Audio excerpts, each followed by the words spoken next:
بسم الله الرحمن الرحيم. يا أيها المزمل قم الليل إلا قليلا نصفه أو انقص منه قليلا أو زد عليه ورتل القرآن ترتيلا إنا سنلقي عليك قولا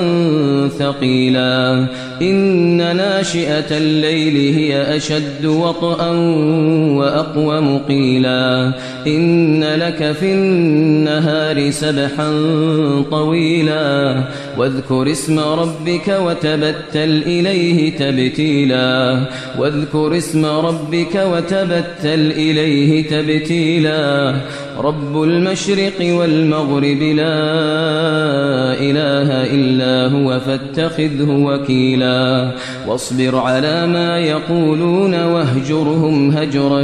جميلا وذرني والمكذبين أولي النعمة ومهلهم قليلا إن لدينا أنكالا وجحيما وطعاما ذا غصة وعذابا أليما يوم ترجف الأرض والجبال وكانت الجبال كثيبا مهيلا إنا أرسلنا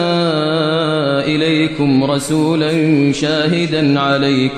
شاهدا عليكم كما أرسلنا إلى فرعون رسولا فعصى فرعون الرسول فأخذناه أخذا وبيلا فكيف تتقون إن كفرتم يوما يجعل الولدان شيبا السماء منفطر به كان وعده مفعولا إن هذه تذكرة فمن شاء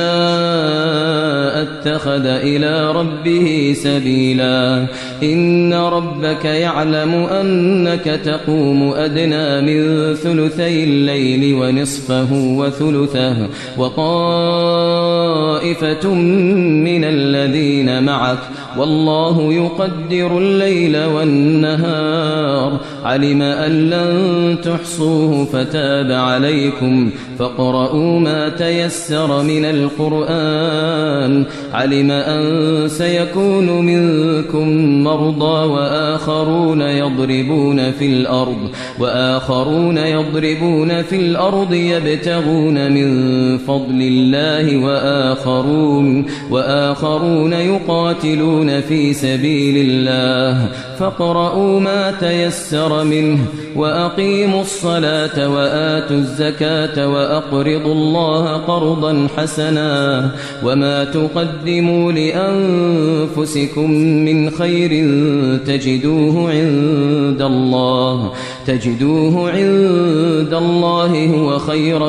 وأعظم أجرا واستغفروا الله إن الله غفور رحيم.